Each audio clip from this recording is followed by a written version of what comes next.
42ാമത് school കലോത്സവം കൊല്ലത്ത് നടക്കുമ്പോൾ, പ്രത്യേകിച്ച് ആശ്രമ മൈതാനത്ത് നടക്കുമ്പോൾ ഒഴിച്ചുകൂടാൻ പറ്റാത്ത ഒരു വ്യക്തിയുണ്ട്. ആശ്രമ മൈതാനം ഈ അടുത്ത കാലത്ത് രണ്ട് കാര്യത്തിലാണ് പ്രശസ്തി ആർജിച്ചത്. ഒന്ന്, ഈ സംസ്ഥാന സ്കൂൾ കലോത്സവത്തിൻ്റെ പ്രധാന വേദി.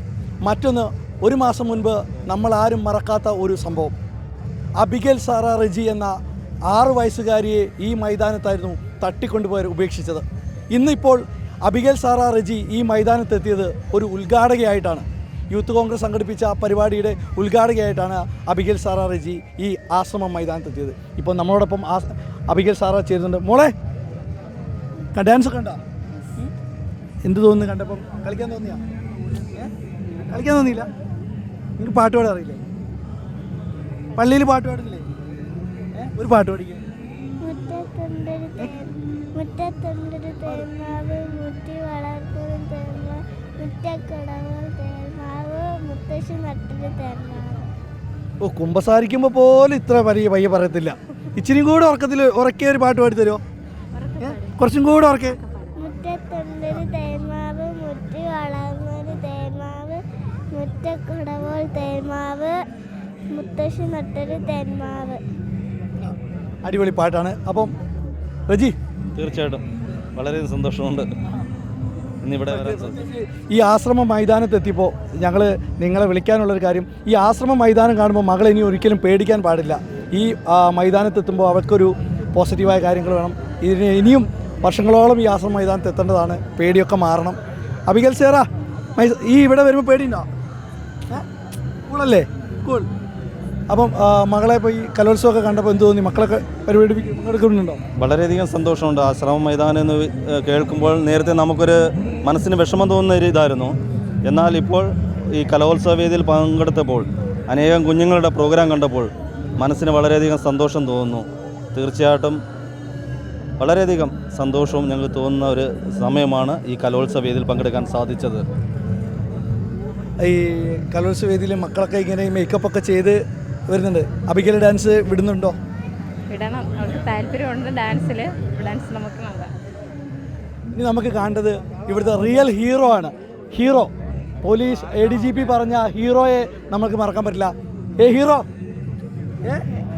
എനിക്ക് സ്കൂളിൽ ഭയങ്കര ഫാൻസൊക്കെ ആയിരുന്നു കേട്ടു. ഞാൻ കേട്ടല്ലോ, എനിക്ക് ഫാൻസൊക്കെ ഉണ്ടല്ലോ. പലരും നിൻ്റെ അടുത്ത് ഒന്ന് സെൽഫി ഒക്കെ എടുത്തു. എടുത്തിട്ടില്ല. കലോത്സവം കണ്ടപ്പോൾ എന്ത് തോന്നി? സന്തോഷം തോന്നി. ഈ അച്ചാച്ചന്മാരും ചേച്ചിമാരും നല്ലോണം കളിക്കുന്നത് കണ്ടിട്ട് നല്ല രസമുണ്ടായിരുന്നു. ഈ അബിഗേൽ ഒരു പാട്ട് പാടിയത് ആരും കേട്ടില്ല. നീ പള്ളിയിലൊക്കെ നല്ല പാട്ടുകാരനാണെന്ന് കേട്ടിട്ടുണ്ട്. ഒരു പാട്ട് പാടിക്കും.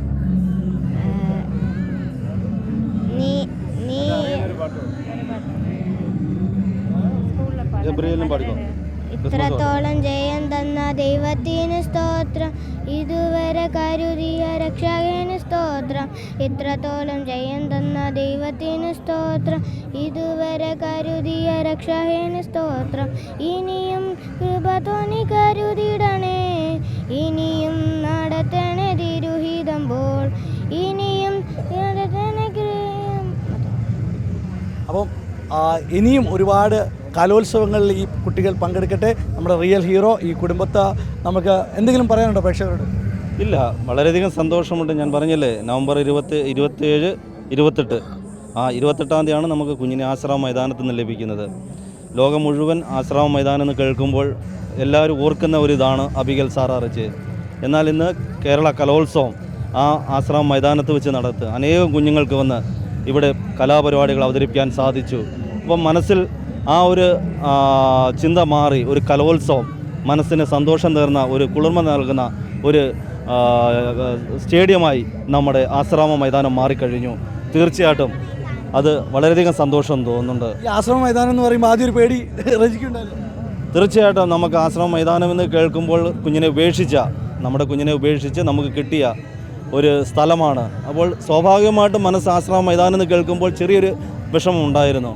എന്നാൽ ഇന്ന് കേരളത്തിലെ മുഴുവൻ കുഞ്ഞുങ്ങൾക്ക് ഈ ആശ്രമ മൈതാനത്ത് വന്ന് സന്തോഷത്തോടെ അവർക്ക് അവരുടെ കലാവിരുന്നുകൾ അവതരിപ്പിക്കുവാൻ മാതാപിതാക്കളോടൊപ്പം സുഹൃത്തുക്കളോടൊപ്പം ആ വേദി ഒരുക്കി. ആ ആശ്രമ മൈതാനം എന്നും ലോകത്തിൻ്റെ നെറുകയിൽ എന്നും ആശ്രമ മൈതാനം നിലനിൽക്കും. അതിന് തമ്പുരാൻ സാധിക്കട്ടെ. എല്ലാവർക്കും എല്ലാവിധമായ ആശംസകളും പ്രാർത്ഥനകളും നേരുന്നു.